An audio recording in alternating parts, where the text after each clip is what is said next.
Good morning to everyone. How's everyone on this cold morning? Feeling good, right? For me, I'm cold. Welcome to this, our first leadership lecture of spring 2015.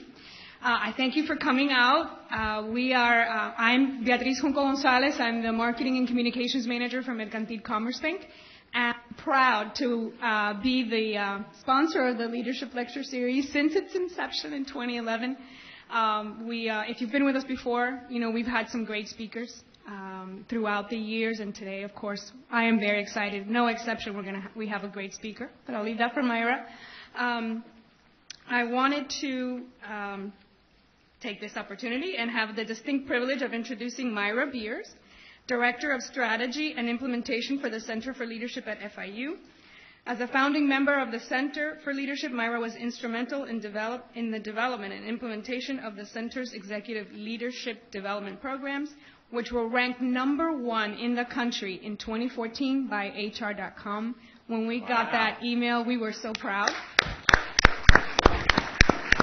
to be your partner. Myra holds a PhD in history from FIU and graduate certificates in Latin American and Caribbean Studies and African New World Studies. Ladies and gentlemen, my pleasure to introduce to you the wonderful Myra Beers.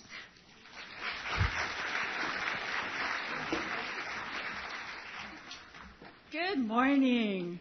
It is such a privilege for me always to have an opportunity to address the audience at these leadership lectures, because I know that all of you are very interested in what I love, which is leadership, and that's what has drawn you here. And I would ask you to join me in a round of applause for Mercantil Commerce Bank, who has been our partner for these last 3 years, and they have just been amazing in their support and commitment to the center. So thank you to Mercantil. As you heard today, the reason that you're all here is not because of Betty or because of me, but it's because of this amazing young entrepreneur and businessman who is going to share with you some of his story over the next few minutes. Abe Ng is the founder and CEO of Sushimaki, and he is responsible for the strategic development and management of more than 16 locations in South Florida. And today, he is here with us while at the same time he is opening a new venture with Whole Foods. And so he couldn't attend the opening this morning over there because he wanted to be here with us. So we're very thankful that he made that choice for us. Abe is a Miami native, and he's on many boards, including the Greater Miami Convention and Visitors Bureau, the Baptist Health Foundation, the Florida Restaurant Association, and the Coral Gables Chamber of Commerce. He was recognized, he has received many awards, and he was recognized recently by the South Florida Business Journal as one of the top entrepreneurs, leaders, and community activists in Miami for being under 40 years old.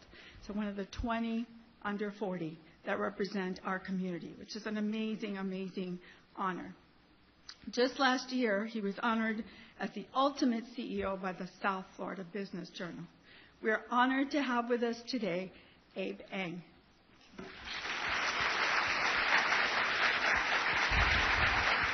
Thank you so much. Go get him.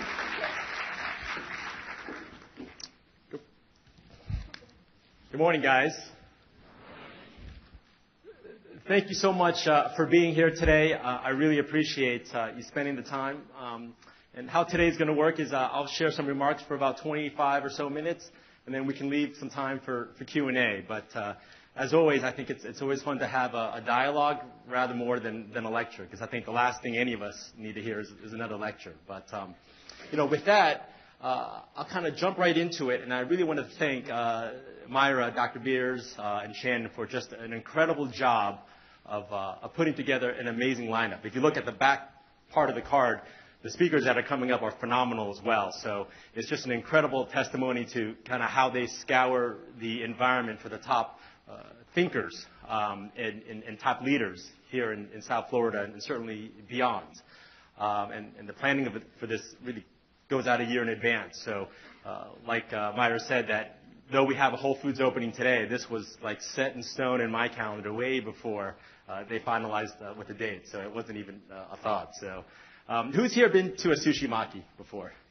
Yeah? Well, thank you so much for coming out. So today I'm going to talk a little bit about how the journey happened and also share with you my impressions on what it takes to become an entrepreneur. I also have today here my family. You'll meet some of them in the bid, and as well as my team at Sushi Maki. So it's interesting. I bring my team here, the GMs and the team here at FIU. It really is kind of a BS meter, right? Because they see me day to day. So if I say how we do certain things, and they can really tell you the true story. So this is really, kind of that change of transparency that we continually want to have in our own organization. So I want to thank them for making it here today.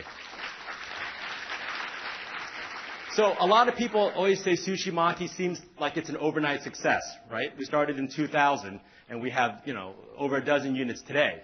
But truthfully, it's not an overnight success. This was built on a family business, 40 years strong. Mom and dad are immigrants to this country from Hong Kong, and this is a true story. They got married in New York, and they honeymooned at the Fontainebleau Hotel in South Beach. Loved it so much here that they moved here soon after. Opened up a small takeout store, and this restaurant is that's here shown is the one on 67th and US 1. Who's been to a Canton here? Yeah, I think longtime Miamians know that this is certainly an institution. This was me when I was about 6 years old, and my sister as well. So, when you look at why companies are a success, it's easy to kind of look at the starting point. But I think I'll talk about today the networks of family and community support that are necessary to build any business. Okay, and this picture was the grand opening in 1980, and it was a happy time, right? One of the many kind of happy times. But as you go into any business, there are actually many failures, and I'll talk about them today. In fact, you learn more from failure than you do through some successes. Okay, these are our locations today here in our restaurants, and this is the Sushi Maki in Kendall, Letty's store. Who's been to Sushi Maki Kendall here? I think we've got some hands. So this is one of our newer stores.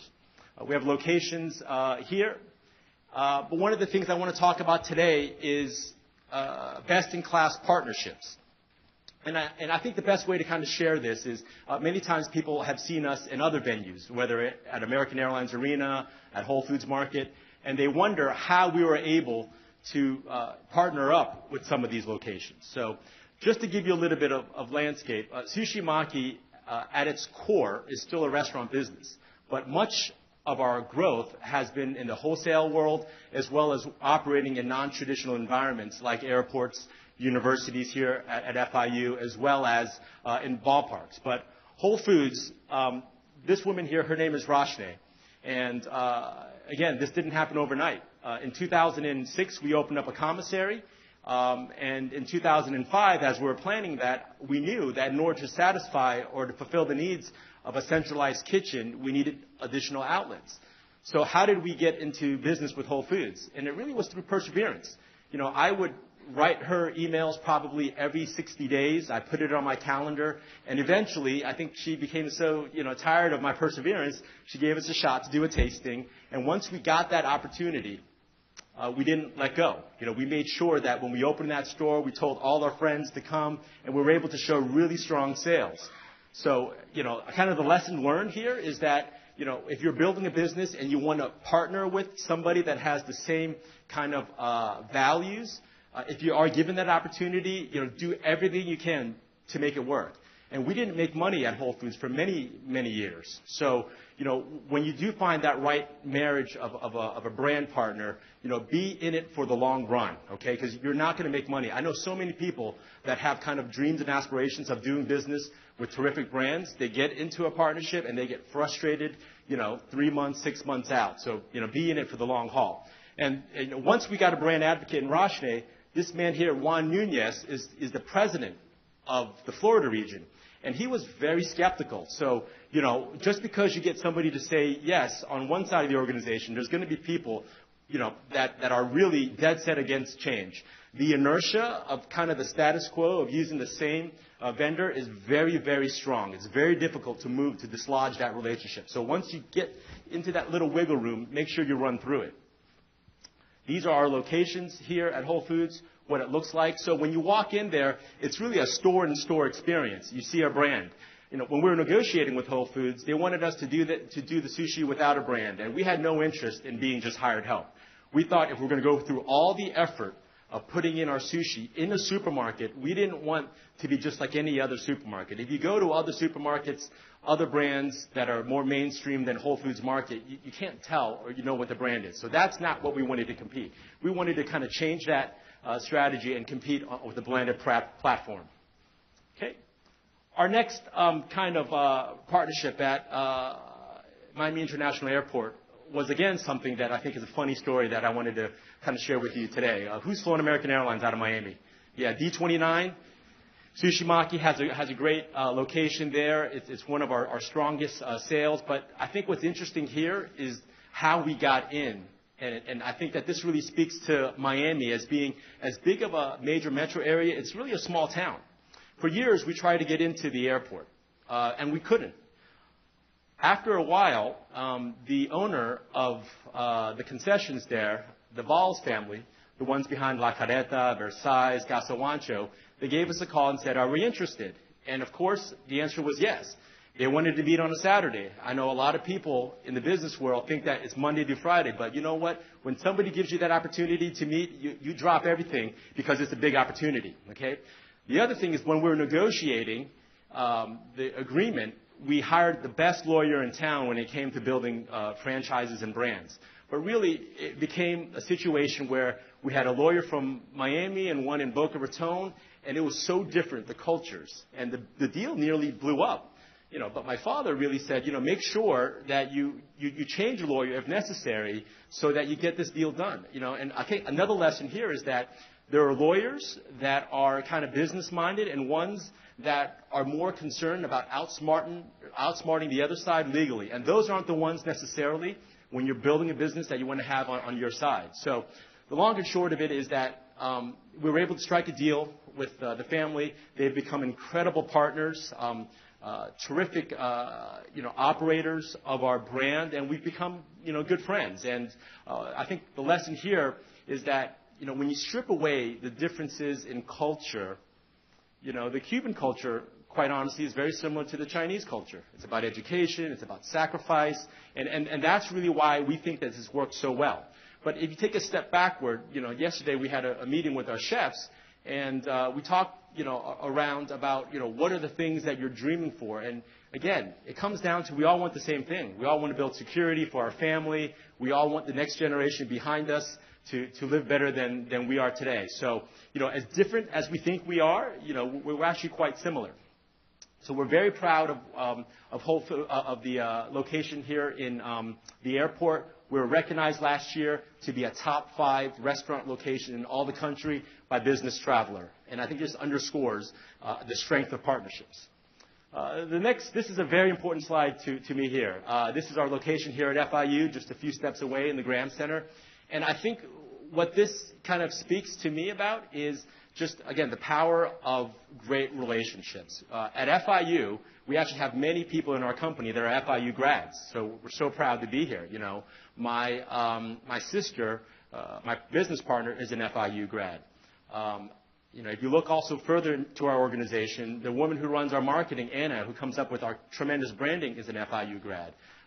The individual who runs our commissary, John Zing, is a PhD graduate from this great institution. The list, certainly goes on and on in our company. So, Hilda, the woman who runs all of our culinary, is a recent grad from the FIU School of Hospitality. And in my drive up here today, I was thinking we might as well keep a permanent recruiting office here at FIU because we great so much of our senior talent from this institution. So it's a symbiotic relationship that we're very proud of.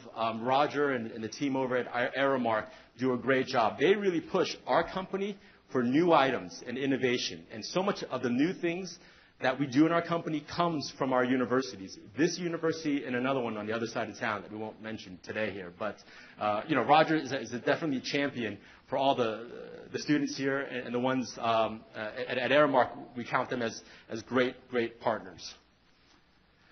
The next thing in terms of, aligning yourself with names is MSC. This is something that's a big initiative in our company to make sure that the seafood supply that we have today is going to be here for future generations. We were the first sushi restaurant in the entire world to be MSC certified. If you look at our California rolls, you might think it's the same as every other California roll, but if you dig a little deeper, the fish that we use to make the California roll, the kanikama crab, it's actually all North American, surimi and cod from the Pacific Northwest. But the most important thing is that there's no MSG and there's no red dye coloring in the kanikama crab. You might think that that's no big deal, but I guarantee you that 8 to 9 out of 10 other sushi bars use a kanikama crab that has MSG in it and red coloring number 5. And, my job and our job as leaders in this company is how do we let people know that our food is cleaner and better. A California roll is not a California roll. So, one of the trickiest things is how do you message that in a way, and I know that there's a marketing, crew here, that doesn't sound preachy. We want to be a brand that people connect with. And I think that's one of the reasons why Chipotle is so successful, right? The Food with Integrity program, treating the animals humanely. So this is some of the thoughts as we kind of look into the future of what's going to make Sushi Maki different and defendable. The other thing I want to mention here is our salmon. It comes from the Faroe Islands. It's, I think, the best salmon in the world. It's the coldest, cleanest waters from Northern Europe. And what I wanted to share here is that in Northern Europe and Western Europe, they are so far ahead of what we see in the Americas, North America and South America, in terms of thoughtfulness on the environment and making sure that there's not over-farming of farms, that there's not overfishing of seas. So if you dig deeper, you can look at our website, the Faroe Islands where we buy the fish. The salmon is absolutely spectacular. And whether it's the JB rolls that you get here at the FIU location or the grilled salmon that you get at the airport, it's all the same type of northern Atlantic salmon. Okay, another big thought is dreaming big and being frugal. There's lots of different ideas and ways to grow businesses. Okay, there's a school of thought in biotech and technology that you raise a lot of money, you hire great talent, and you swing for the fences. At Sushi Maki, it's really a company that was started on a shoestring and where every dollar absolutely mattered. Last week, I had the pleasure of being at Harvard Business School doing an executive program, and we studied Genentech. Has everybody heard of Genentech, KP, Kleiner Perkins? This is one of the most successful biotech companies ever.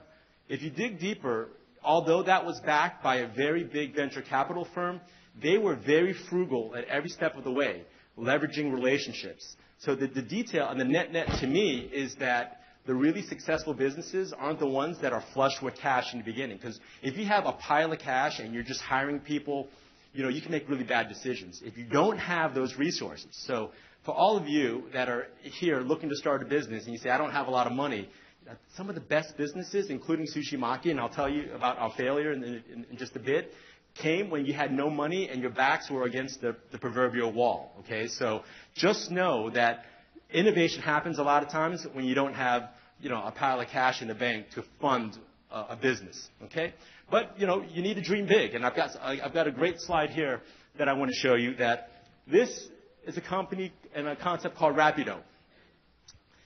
I started this company in 1996 when I graduated from Cornell, worked for Ernst & Young, and a CubeMate and I decided to open up a business. We were funded and supported by our families, my family and his family, and it didn't work out. And I don't have to, this was one of the biggest failures in my career. We were only open for about 2.5 years.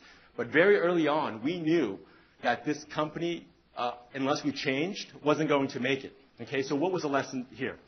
We opened this by raising money, and we hired a fancy graphic artist and a branding company and a design company, and we built 2 beautiful restaurants, one in South Miami and one in Coral Gables. We did lunch business.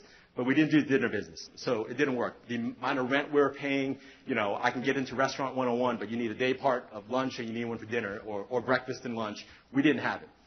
Long and short of it, it didn't work, and we had to pivot. But what I want to talk to you about is kind of the partnership and why I think that the partnership didn't work. Jason Silverman, who was my partner at the time and an FIU grad, we were dear friends at the time, but I grew up in the restaurant business, okay? So, as a kid, I slept in the kitchen on rice bags in the back and, seeing my parents work on weekends, especially my father, Saturday, Sunday, that was a normal course of business. His family grew up, a little bit differently. His father was a lawyer, so it was a very conventional Monday through Friday. So in the long run, he really didn't have the understanding that I did, and it's not good or bad. It's just different upbringing. So, for me, working on, Easter Sunday and Christmas, Day is quite normal. It's, growing up in the Chinese business, you open every day of the year except for Thanksgiving. So even to this day, I still work on Christmas Day. I take my kids. We do drives and go visit our restaurants and thank our team members that work. And, so it's just a different upbringing. The long and short of it is that, my partner Jason and I, when we did decide to go our separate ways, like most divorces, whether personal or business, it didn't end well. And the lesson that I learned then is never to be out-lawyered. His father was a litigator, and, we figured it out, and my family ended up buying out his family, and we've since, Jason and I have become good friends again. We trade Christmas cards. When I'm in Boston, I see him, and, I'm very happy for him in his life, and I think he is with what we've done with the company. And it just goes to show you that if you're choosing a business partner, you really got to not look at just the technical skills. You have to look at also, does the person see the world in the same way as you do? Otherwise, there can be conflict. And Jason right now works for Bank of America Merrill Lynch, is an investment manager, and he does great. So it's a great story that I'm happy to share. The other thing is once we decided to change to Sushi Maki, we didn't have any money. So we had to do things on a shoestring in terms of remodeling the restaurant, hired handyman just to paint. We had to do things in the middle of the night. We had no time to shut down. So this was really, doing it with no money in the bank. Our first logo was Microsoft Word that we did. Our first menu was done on Microsoft Excel. Okay? No fancy branding, no agencies. You do it yourself.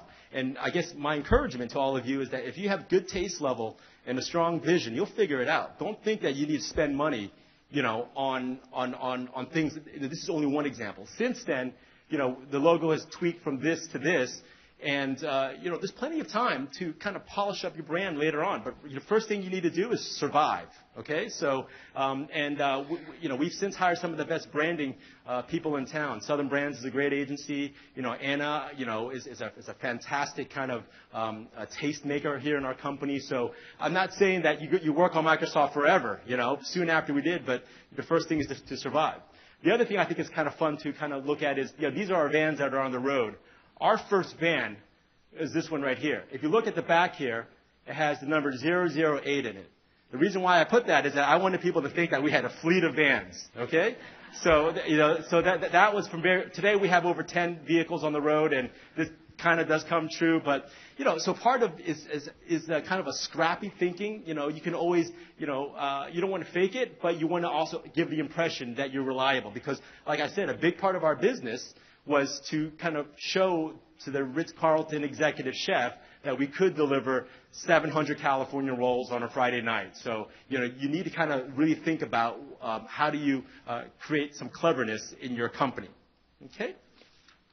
So what is my role? As CEO, it's Chief Executive Officer, but I really believe in many ways it's the Chief Energy Officer. So I really need to continue to push certain initiatives.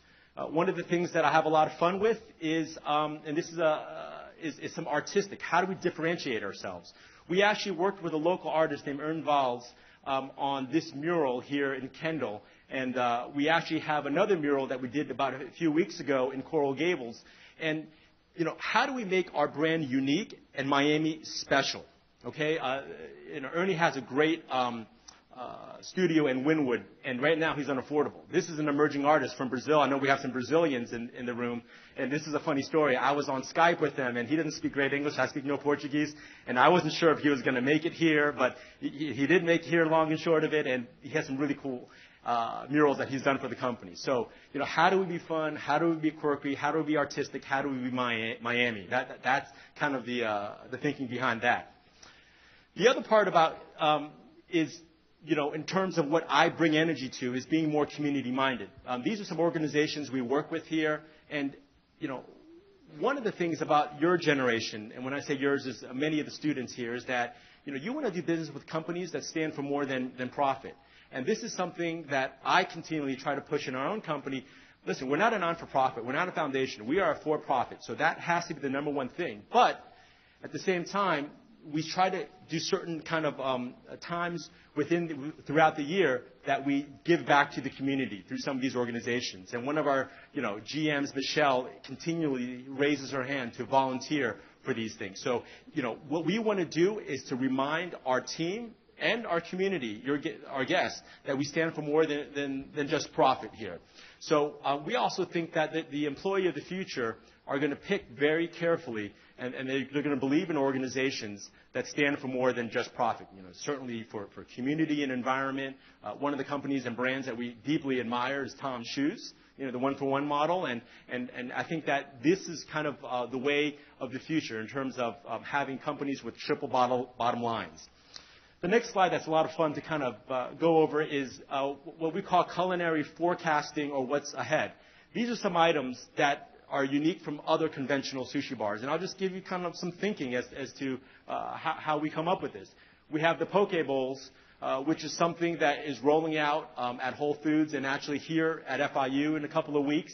It's kind of a new twist on sushi. You have the sushi tacos here, same ingredients that you have in a conventional sushi roll, but packaged a little bit differently. Kobe sliders. When I was in Canada looking at the lobsters, they said we have these great MSC scallops. Can you do something with it? So when we brought it back to our team, we figured out a great menu item. Ramen, the hottest thing right now in the Japanese food segment. Really, certainly from Japan originally, but, in New York and LA, you see ramen shops popping up. You see it some here in Miami as well. So we added a ramen initiative, and we rolled out just this semester here at FIU. The white hot heat roll, again, how do you be relevant in culture is, you got to tie in. And this is part of the funnest part of my business, is to come up with some of this innovation. And the chicken and waffles. We all know that fried chicken and elevated Southern is a darling in food trends. And what is our interpretation of that? So these are some of the things that we have a lot of fun with in our company.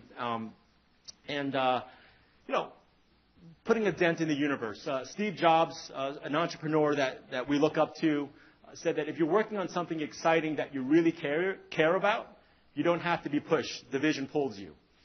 So this is something that, I many times a year have sleepless nights, but not in a bad way. I'm very excited about kind of the growth of the company. But one thing that I've learned recently through a survey that I did in my company is that most of my people don't really understand what the vision is of the company, and that's why I have some of them here today and why I need to do a better job about telling people where we're heading. So at the very core, we think that, Sushi Maki has the opportunity to deliver sushi exceptionally in restaurants as well as non-restaurant environments. Okay, we think sushi, in many ways, is the wave of the future. It's portable, it's customizable, and your generation, there's a willingness to pay for it. I think you guys are too smart to eat the over-processed food of McDonald's. You're taking with brands that have some soul and some resonance, and you'll pay more for food that has a story behind it, that has integrity behind it, and that has more of an emphasis on knowing where the food comes from. So these are all things that what I need to do is make sure that it just doesn't come from me, but when you come into our stores, how does that kind of integrity connect to it? And when I was thinking about how to prepare for today's talk, I thought about my team as well as all of you in mind. This may be the only time that I'll ever spend with you guys, in this setting, where I can talk. So, really, I think the future of the way people eat is going to change dramatically. There's going to be more and more of a reliance on healthy, cleaner eating, and I think sushi is really positioned to do some of that. And also just in stadiums, in airports, the food you can get now in these non-traditional is getting better and better. I think it started with maybe the Food Network. More and more of you guys are interested in watching about, kind of celebrity chefs, that whole dynamic. You see it in Las Vegas. 30 years ago in Vegas, right, you went to gamble and you ate at the buffet. But now you go to these name brand chefs from all over the world that have these, these great namesake restaurants. So we think that the taste level has gone up, and I don't think it'll ever go back. So one of the last things I want to talk about is kind of open networks. This is a picture of my family. This is my wife, Christina, and my kids, my sister, my brother-in-law. We all work in the family, my mother. Who here is part of a family business or work in a family business? Yeah, I see, about 10% of you. This is something else that I'm very passionate about too. How do you work, in a family business and maintain harmony? Very challenging, but, there are some best practices, and I'm happy to always talk to people about that. The other thing too is, when you are starting a business, the support of networks is extraordinarily important, particularly in your family network. If it wasn't for my father, I probably would have thrown in the towel, and, the Rapido chapter would be behind me, and there would be no sushi maki. But, giving up was not an option for him, and it became not an option for me. The other side of it is also my wife. At the time, she now works in the business, but she was working for Hunton & Williams as a high-priced litigator. And, the romantic side of it was that Sushi Maki was born out of, really challenging circumstances. But in reality, I had an incredible safety net, right? I had a family that ran a very successful business, and I had a wife that was making a lot of money as a litigator. So, so it wasn't like we weren't going to, and also I had a great education, and I was going to get a job. But the fact is that whatever cards you're dealt with, it's kind of what you do with them. And that's what I want to encourage you. So, whether or not you come from privilege or not, you are really judged career-wise of what you get and also what you can achieve. So, my wife, at the time was working at a law firm, but at night when we opened up Rapido, she was outside handing out menus on the street on Ponce de Leon. People don't know that story, they kind of see us now. But that was, 2000, only 15 years ago. We were newlyweds at the time. So, just goes to show you that, when you want to jump into a business, you need everybody kind of supporting you and cheering you on. So, as we kind of look on, what goes in the future with the family business, who knows, my kids. I think, some of the kids have more of an aptitude to run businesses, are interested in making money, are interested, and that's great. But at the end of the day, we want them to be exceptional at what they do. And that's what, my parents' encouragement to my sister and I was, be good at what you do, and if it's the family business, great. If not, great too. So, you see really bad situations when people force, the next generation into a family business, and they really have no passion for it. So that's a recipe for disaster. So and when it comes to networks, I also want to just encourage you guys to make yourselves available to be mentored. One of the biggest mentors in my life, other than, my father, was the founder of Pollo Tropical, Larry Harris, a FIU grad. Very early on, I got to become friends with him, and he really kind of gave me lots of advice and still does to this day. Another incredible mentor of mine is the former chairman of Capital Grill, and now he's the chairman of Red Lobster. So, these are big names for sure. But at the same time, you have to make yourselves to be humble enough where people want to pour into your life. Make yourself available at strange times. If, you reach out to somebody and they want to have a cup of coffee with you and it's at a time that you don't desire, still do it. So make yourself do things you would normally do. At the same time, what is my responsibility today to kind of pay it forward? And certainly there's some guys in this town that I continue to encourage and root for.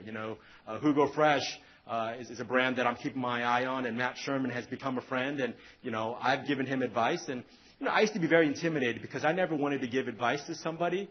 But what I've learned is that my job is to tell them what I know, and then it's their job to take it and figure it out for themselves. I don't take the responsibility for somebody picking a location, but I'll tell them, when we did Sushi Maki, we learned this, or Rapido, we learned this. But, but I do think it's our responsibility if somebody, chooses to be, or chooses you and wants to be kind of a mentee, that you at least listen and try to provide some feedback. So these open networks are important.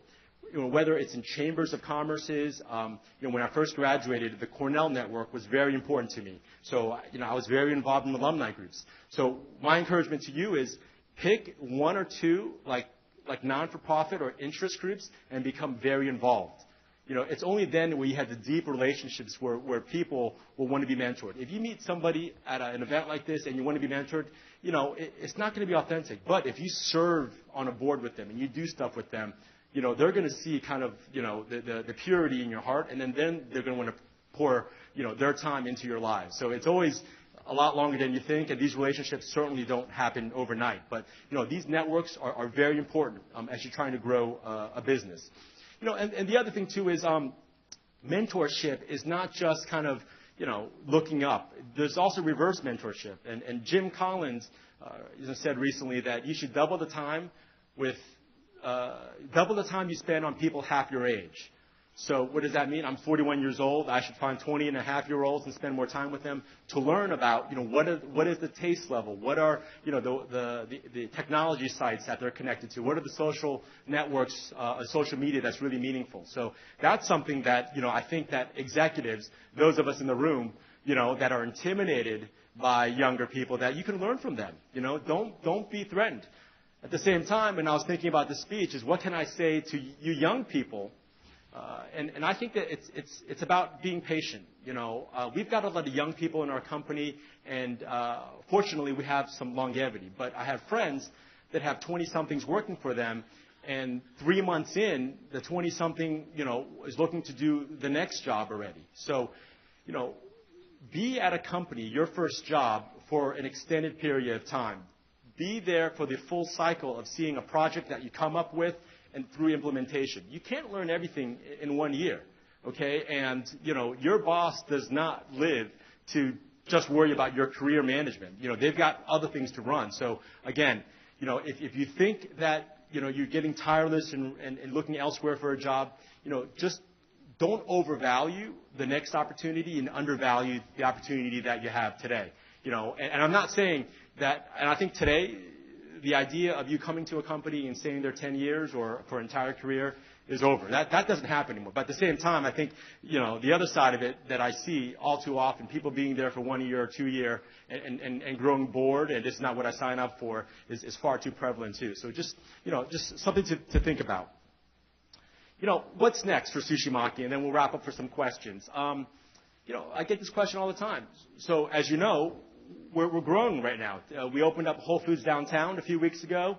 We opened up Whole Foods Pompano Beach, today. And then we have another one in Davie coming up. So that's part of our growth. But one of the big things that we need to do is continue to grow our foundation. If we're going to take the next level of our company, we have to grow a stronger centralized hub, whether it's our home office or our commissary. We need to do that. We need to grow, and improve on our compensation systems so people are more fairly rewarded for pay for performance. This is really hard and sticky work that's not glamorous, but this is stuff that you need to have if you're going to grow. So the net for all of you is that, running the company, there's lots of fun things to do, but also there's lots of, things that are kind of nasty and sticky that you need to kind of dive into. So just be ready for the long haul. So, that's what I wanted to talk about. And, when you're going into a company, it's not about for the money. You have to be excited for the journey ahead. Because if it was only about money, I probably would have chosen a different career, right? You work for a hedge fund, you work for venture capital or investment banking. But when you own a business, there may be a payday in the future, very rare, but you need to really love the journey you're on, love building teams, because that's really the fulfillment. The other thing is that when you go to a cocktail party, I can tell you that, I have a lot of fun telling people what it is that I do, right? Whereas a conventional, litigator, might not have as much. So you have to find kind of thrill and exhilaration from different things. The other side of it too is, as you're, in an entrepreneurial journey, there are going to be setbacks, and very cliche is how you handle them. That's really, going to be the difference between success and not. And the margin for success and failure is very narrow. I can tell you that I worked a lot harder with Rapido in failure than I do with Sushi Maki that's had modest success. Isn't that interesting? That when you don't have it right and you don't have the right team, you can't afford the right team, you kill yourself. I was really working, 16, 18 hours a day at that time, So, again, just goes to show you. But I think through learning those lessons, do you become, a leader that can persevere a little better. So key learnings today, best-in-class partnerships. Whole Foods, FIU. How do you work with people that are bigger than you, that share your values? Dream big, be frugal. Okay, Microsoft logo. Don't feel like you need to spend the money. Chief Energy Officer. My job is to pick a couple of projects, apply my attention and energy to it, and hopefully that filters out throughout the organization. Open networks. It starts with your family. You have networks in chambers as well as university alumni groups. You have like kind of special interest groups within universities. You get deep into them. And kind of what's next? Growth. Truett Cathy, the founder of Chick-fil-A, had a saying of better before bigger. If you run a better organization, you'll get bigger. So that's kind of what I need to remind myself, that you run better restaurants, cleaner restaurants, better customer service, you'll get bigger eventually. Don't focus on the growth, but focus on the process of it. So with that, we're kind of thinking about what it is that's next. One of the things that we're playing with is how do we stay hungry? Many times as we've gotten to the size, people start to kind of relax a little bit. So I want to make sure that I impart my urgency to be a long-term great company on my team and the community. Okay, I'm 41 years old today. I don't want to be 71 and say that we could have been a great company that had hundreds of units around the country and world. I'd rather try and not succeed than to kind of say, we could have been great. So that's kind of what drives me today. How do we stay hungry? How do we stay humble? As we've gotten bigger now, we need to make sure that we never forget kind of that urgency and scrappiness that's allowed us to be successful. And kind of the last quote that I really like is one from Mark Twain that says, 20 years from now, you'll be more disappointed by the things that you didn't do than by the ones that you did do. So throw off the bow line, sail away from the safe harbor, catch the trade winds in your sails, explore, dream, discover.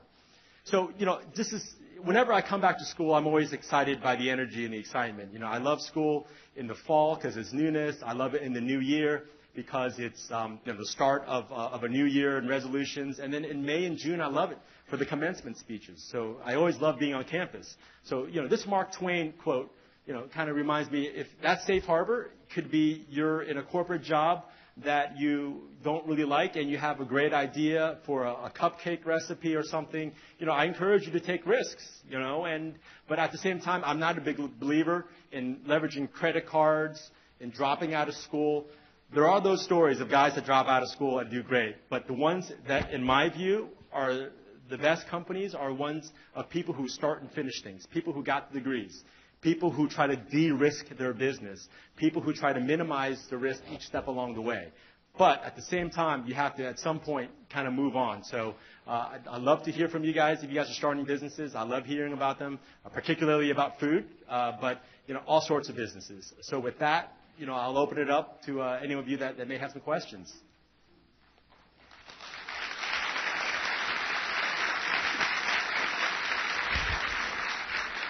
Okay. Thank you, Abe. I'm sure that you all enjoyed it as much as I did, and I got two really great things from that which is perseverance and partnerships. If you have the right people alongside, right, and you really persevere, you can be as successful as Abe here. So we're going to open the floor. I think the microphones are set up. If you can queue up for the questions, you'll be glad to take questions for a little bit. My name's Orlando. I'm a FIU student, psychology major. Great speech, and congratulations on a successful company so far. I wanted to ask you what your thoughts on Miami as a city, LA as a city, New York, and their sushi culture and environment. Yeah. What are you see Miami's advantages and disadvantages in comparison to those and your role? Yeah, thank you for asking that. And I think it's an important question. The question was, how does Miami maybe compare to New York and LA in business and sushi in particular? I'm fortunate. My wife is from LA, so we get out there a couple times a year with the kids. And, we think so much innovation certainly comes from the West Coast, certainly for food and fashion, and New York as well. We learn a lot about concepts and branding. And I think that they're different, but at the same time, I think that the spark oftentimes happened on the coasts. And Miami, for whatever reason, is a late adopter for things. Even like Denver and Houston, Dallas, they seem to get it earlier for whatever reason. I think that's changing some, But, specifically, I think your question about the Miami entrepreneurial ecosystem, I'm a big believer in it. If this is to become a world-class city, we need great companies that employ lots of people, right? And I think Miami doesn't have that. We don't have a lot of Fortune 500 companies. It's like Carnival and Royal Caribbean, not many. But I think the more and more of you all that start their own businesses that stay in Miami is going to make this a better and better community. You see all the high-rises like on the east side in Brickell and downtown. We don't want that to be only kind of Russian billionaires that buy that and never live there. We want people that are living and working here. And that's only going to happen if there's jobs here for people to occupy those and really become that 24/7 city. So to answer your question, I think that Miami needs to be better about keeping companies. People start and then they go to Silicon Valley or the Research Triangle to continue to tap it, but we need to do a better job to keep it. And in terms of food, the stuff that you see here today, whether it's ramen or this farm-to-food sustainability, that all pretty much happens, on the West Coast, Oregon, Seattle, LA, San Francisco, and then Miami adapts it and tweaks it in its own special way. So I hope that answers your question. Thank you. Yeah. Hi, Charlie Melendez. I'm a finance alumnus. I have a question regarding the family integration into your business and how you deal with promotions and merit-based versus just family-based, how you deal with all that stuff. No, extraordinarily difficult. You have the family dimension, the relationships. The best thing is to be very communicative. There are families that come up with family councils that you have to, get a degree, before you can work in the family businesses. Some families, mandate that you have to work outside of the family business before you come back. The one thing that I have learned is that, you want to be known for your first name and not your last name when you're coming into the family business. Because, truthfully, if you join the family business, if you screwed it up, you were a bum. If you did well, it's because of what your father did before you. So it's kind of a no-win situation. And you have to kind of be tough enough to accept that you'll get credit, you'll get no credit, and you'll get a lot of the blame. But at the end of the day, what makes family business special is that your partners really have your very best interest and the very best interest of the business in mind. And that cannot be said for any other business relationship. When you have investors, their only idea is how to extract value and to monetize that. But when it's family, there's a longer view on it. And if you look at some of the most successful businesses around the planet, it's based on the family, But at the same time, it has its own challenges. You've got issues that maybe have emerged for many, many years. And, there's dozens of stories I could tell you. But, I'm fortunate that my family, we keep rhythm of having a regular meeting. We really learned a lot in Boston, a families in business program. If any of you guys are in family business, I'm happy to talk to you guys, offline about that. But very, it's wonderful, but wonderfully challenging at the same time. Good morning, Mr. Ng. My name is Stephen Argundi. I'm a management and international business major. And you said you grew up in a family-run restaurant. And in a family-run restaurant, you have a lot more work than what most people think. You have to do things off the side. So I wanted to ask you, what day was the one that you said you wanted to do this for a living? You wanted to make your own restaurant. You wanted to open this for yourself.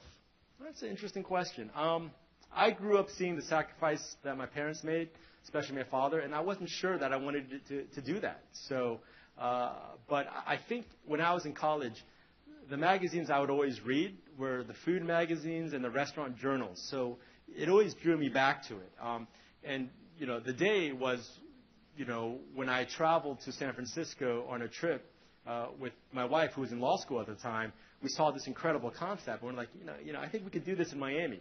So it was when we saw the business opportunity, that kind of then drove me jumping into the restaurant business. I didn't look at it with wanting to do a restaurant. I wanted to do, of having more control over my destiny, and it's what I know best. But there's dozens of other things that I'm interested in. I love real estate. My family, we do some real estate as well. That's very interesting to me as well. But, the restaurant business is kind of, what I enjoy. And if you travel with me, I'm kind of bizarre. We'll go to a city and we'll go to 8 places for dinner, 6 places for lunch, order different things. And I'm sick that way. So, yeah, well, thank you. Also, what made you want to expand besides your one restaurant? The goal was always to build a brand and build a team and build something that made a dent in the universe. And my personality doesn't really work with just one. It works with scale. So, might not be the best thing to do because that's where people get into trouble, right? They come up with a restaurant concept knowing they're going to do hundreds of it, and they never focus on the one. And that's a blind spot and a weakness for me, and why I need to surround myself with better people is that, you're only as good as the experience you give, every single time. How clean the restrooms are, how friendly the sushi chefs are, how beautiful, how hot that miso soup is. These are the details that make the difference between a good and a great restaurant. Okay. Thank you, Mr. Yeah, Ng. thank you. Hi, my name is Alex Pop, and I'm an industrial psychology major. I'm about to finish in May.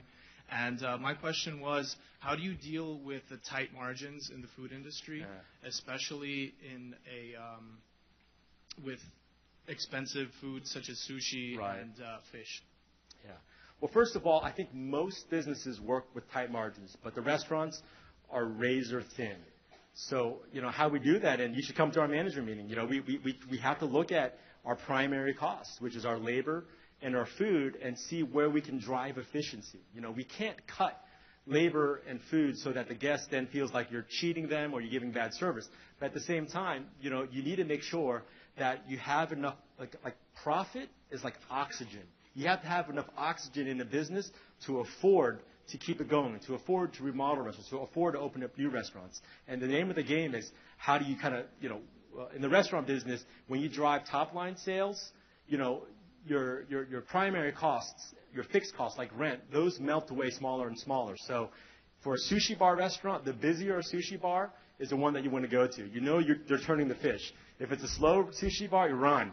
You don't want to be, eating fish that is on the edge of not okay. But, how do we do it? We need to have really pristine financials so that people can know what they're doing well and what they need to improve on. Thank you. Hello, my name is Vivek Samani. I'm a freshman hospitality major. All right. My ultimate dream after graduating would be to work and own my own restaurant. So, your lecture was really inspiring to me. And my question is, as someone who's been cooking for a really long time, I have a really big passion for food. And, I've been cooking since I was 9 years old. And I want to know, is there what kind of concept do you want to do? I'm not quite sure. Okay. Good answer. I've been cooking all different types of cuisines. Right. So for me, I just want to know, is there a balance when you started Sushi Maki? Is there a balance between your passion for food and knowing the business side and the management side of it, or was it kind of just natural when it just? You need both. You have people that are business people that get into the business that cut every corner and they don't make it. You have chefs that are artists at heart that don't get the business side of the P&L, and they don't make it. So you need to have both sides of the brain. But if you were to lean on one side, I'd always lean on the passion side. If you deliver a great experience, great food, you can figure that other stuff out. You got to figure it out quickly because you might be out of business if you don't. But, my encouragement to you is get a job at the best restaurant that you can get a job at and learn from them. And, I have people that come up with me all the time. They want to open up a coffee shop. And one of the first things I say is go work at Starbucks. I don't want to do that. It's kind of it's demeaning. Put on an apron. But if you're not willing to kind of put in that, burn those calories to work, then I don't think you should get into it because, the romance of getting up at 5 o'clock in the morning to open up Starbucks, wears off. People just kind of see it at 11 o'clock when people are on their computers typing. And, I don't want to kind of dissuade people, but, there's the realities of running a business. And in the beginning, when you can't afford to hire, teams of openers and closers, you're the one that's doing it. But, I would suggest at this point as a freshman, keep a journal and a log about stuff that interests you, but then get a job at the best place you can get a job at and continually learn. And, if you're a food guy and they need somebody to pick up a shift as a server, do it. You want to make sure you understand that front of house and back of house because if you want to open your own place, you got to make sure you understand, what goes on in the four walls. So good luck. Thank you. Hi, I'm Tani Kaya. I'm a journalism major and a reporter with FIU News.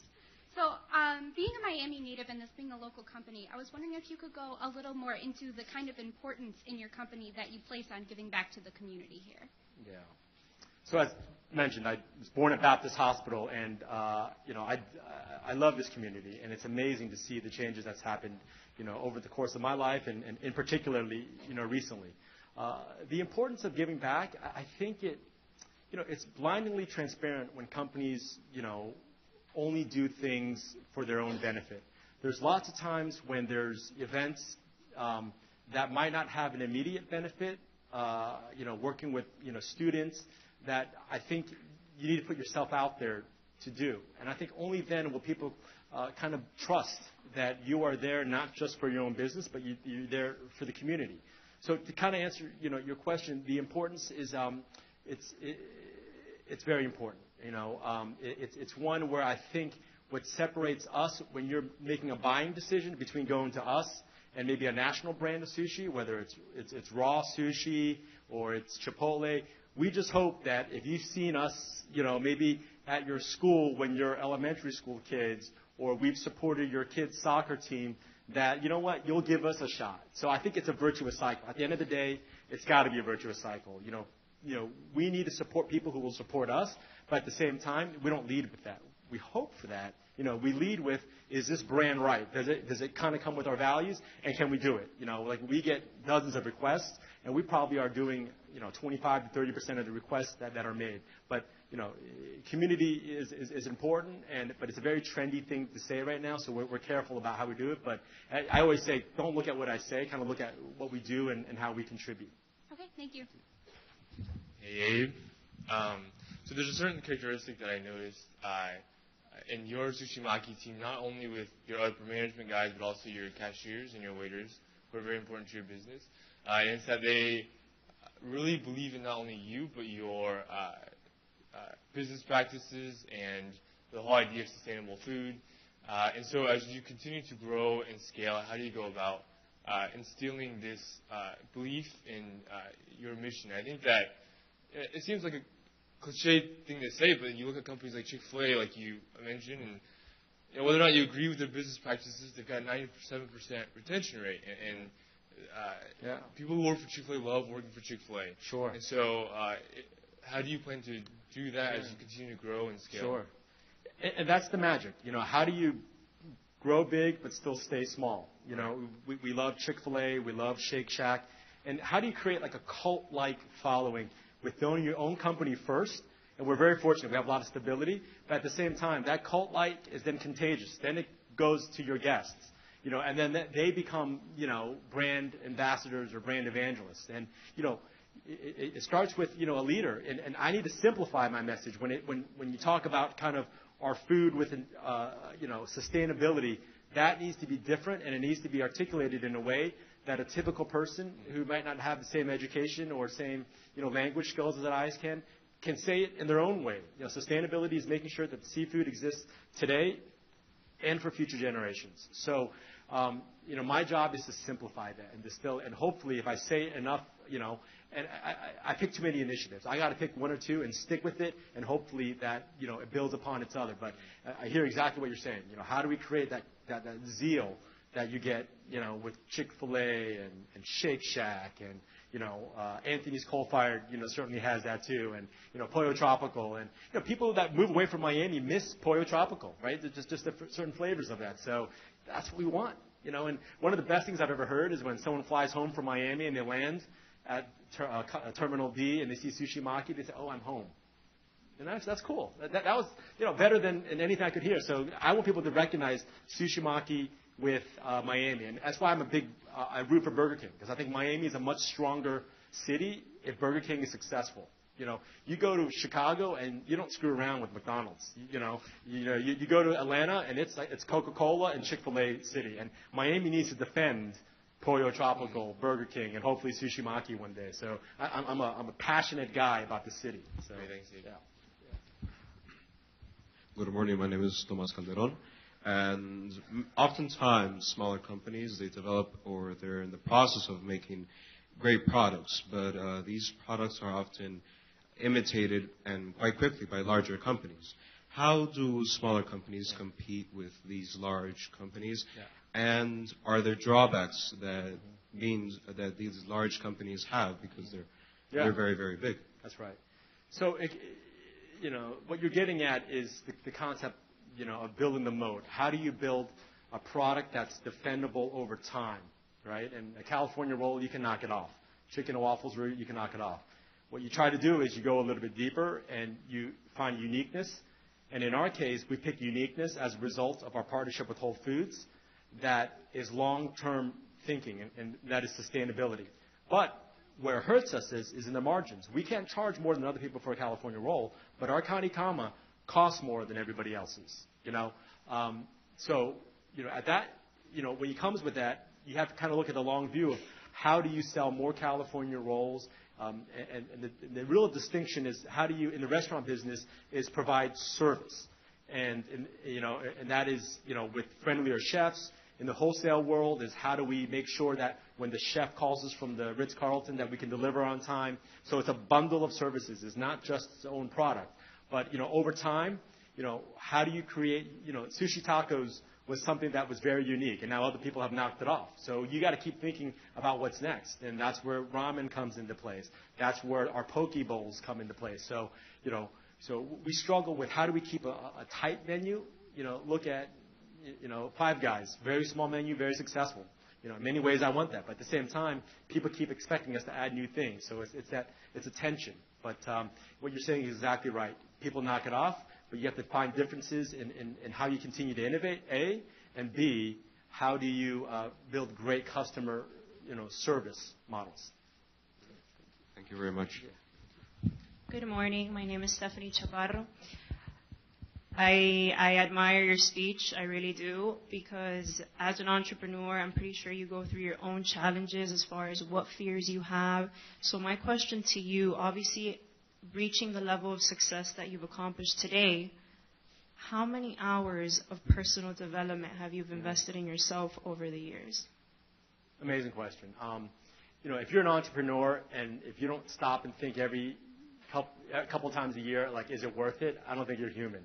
Because it's oftentimes, you think, you get the headaches of your regulators, inspectors, you get headaches from your own people, you get the tension, for me personally, about wanting to spend more time with family. You have all those tensions. Like, is it really worth it? Should I have, become, an accountant and have a cushier lifestyle? So, not that they have a cushy lifestyle, but maybe a cushier for most parts of the year. But, personal development is kind of really what energizes me. And last week when I was at HBS, that was an investment in me, where I can get away from the day-to-day, plug out, and really learn about business and plan for the year ahead. And you have to do that. The other thing that I try to be better about is regular exercise, and I just think that, as a leader, you need to kind of calendar that in. You're never going to have enough time to go exercise, so you got to protect, those things and investing in yourself. And I believe health and stress is an investment in bettering yourself. As an entrepreneur, you got to make sure you have time for that. And at the same time, what I need to do better about is putting the phone away. And whether it's on email, text, and Facebook, Twitter, all those things. You got to put it away. So I think today's executives have it harder and harder. I'm obsessive about looking at our Yelp scores, all that stuff. But those problems are going to be there tomorrow. You got to address what you need to address that day. But investing in yourself, picking outside interest is important. I don't read for fun, and I should, and that was on my resolution. And I don't watch TV, and I should, because I was with people, and I'm not even culturally relevant. Like, I don't watch some of the same TV shows that they watch. So that's something that I want to do myself too. Like, I can be bizarre like that. So, but I realize that I am. So, yeah. But invest in yourself. Last one? Yeah. Okay. Last one, yeah. Hi, my name is Dennis. And first, I want to thank you for coming out here to FIU. And my question is, you were talking about bringing great companies to South Florida or to Florida in general. And a lot of people in this room are probably going to create at some point a great company. And if you would be us, with your knowledge and skills that you acquired over the managing and the creating such a great company as Sushimaki, how would you go about it, and what principles would you follow? So, looking at Miami in particular, I think any business you do, and I'll talk about hospitality, I know a little bit better, I think you got to have like a Latin framework. Just because of where we're located, South and Central America, you absolutely, need to make sure that you're relevant that taste, and for that aspiration. The other side, I think, of Miami that is getting increasingly sophisticated on is design. Restaurants need to look great. Hotels need to look great. I haven't been to South Beach recently, but I think the Edition opened up, the Thompson Hotel. This is like world-class stuff. So, a business that I, would imagine in the future needs to have those kind of two things, design in mind. And also, with the employee, there's so many immigrants that come through Miami that, you have to have really strong training programs because everybody has a worldview when they come to Miami about the way things were done in their old company or maybe their old country. And you really need to find a way to develop culture about, like it's called the Sushi Maki way, or if your company is called ABC, the ABC way, because only then can you get some sameness and uniformity. You don't want people to be robots, but you want them to certainly have some culture, because otherwise you can get such a mishmash. So, to answer your question, I would make sure that there's a Latin kind of lens and also a high design. And then the third thing is really robust training. And that's one thing we're working on right now is how do we get better training in our own company so that we can, have some sameness and uniformity in our service model. So, thank you. Thank you. Thank you. I have just two more announcements. Just stay up here for a minute. But I have two more announcements. Next month, on February 11th, we'd love for you to come back and join us for our next leadership lecture. We're featuring Barrington Irving, another young pioneer entrepreneur who is a graduate of Miami Northwestern Senior High School. And he is the first African-American to fly solo around the world in a plane that he built himself. And his story is amazing. And if you think this is the CEO, he's got some competition in Barrington, and he knows Barrington. Yeah. And then lastly, we'd like to invite you to join us for a lovely reception out in the foyer and to join me once again in thanking Abe for this wonderful morning.